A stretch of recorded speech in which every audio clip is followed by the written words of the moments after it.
Okay, so another tidbit I just want to mention is that when you execute these types of security notes, you are always the authorized representative because you're the beneficiary. So that makes you the authorized representative automatically. So these people try to say you can't write securities. That's nonsense. You can write mandates and orders. That's why they need you to vote, because you're delegating lawful authority. That means you have authority and you're in charge of these creeps. So they don't want you to think that you are. So it's automatic. You're automatic. You don't need to go file a lien on a straw man or nothing. You already are, not presuming that you need to go grab it, that you already got it. They're the ones that got to file liens. You file liens on property that's not yours to hold. You understand? That you're the beneficiary automatically. You don't need a lien on your straw man. All right, so here we go. In good faith, we hereby extend you $10,000 in credit. So I put it on a line because that's what's on the line. Get it? What do you got on the line? Right? So down here, you put the authorized representative and the trust name goes on the line. Trustee probably want them to sign the dead entity name. That's all right, because they're still titling as of that, and it's not to be prejudiced about. See that? Without prejudice. So now it automatically takes the presumption that this being looped himself in a dead entity, because the notary doesn't know anything but to get you to sign your real fake name, if that makes sense. Should be signing authorized representative, but it's still there in the title, so there's no way to take it out without prejudice. All right, so here we go.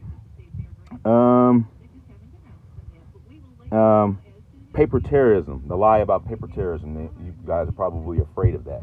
Well, that is good for you. You understand that it's time for you to get paid every time these creeps step up.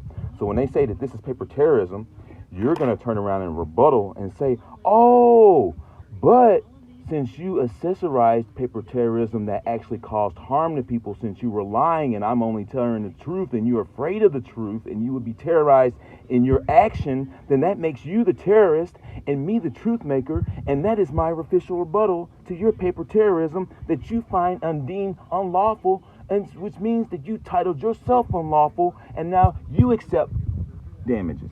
See that? Twist it around. It's really simple. It's really simple. They're the ones that are the fraudsters. Don't let them come at you with some, oh, this is paper terrorism. No, it ain't. It is what I say it is. Are you speaking my volition? Watch. They want you to speak a confession.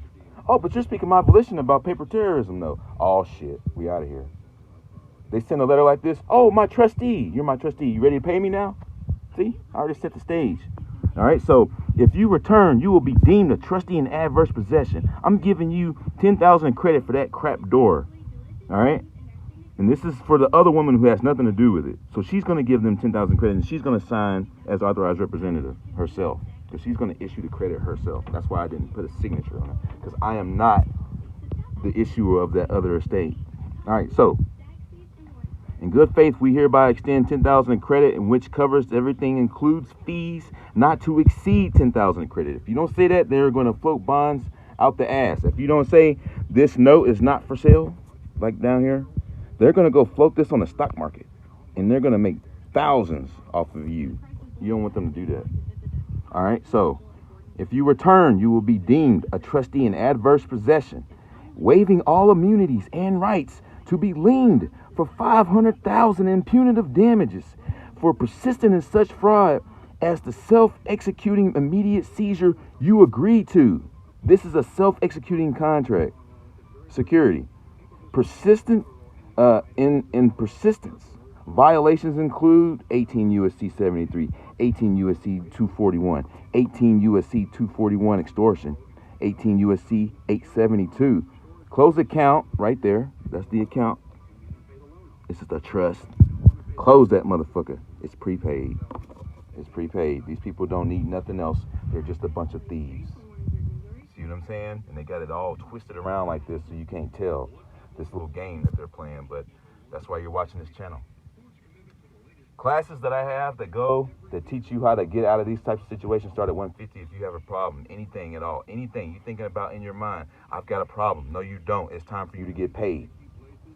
If they come back, cha-ching, $500,000, I'm taking your building, immediate execution. I can go to a constable. They're going to be mad, but I'm going to administer their ass and make them work. Then they're going to show up with their guns out talking about y'all need to exit the building. See what I'm saying? That's how that shit works. It's dog eat dog. I'll show up there, notice the vacate stickers. 3 days later, 30 days later, I show up with constables, season their shit. Simple. All right?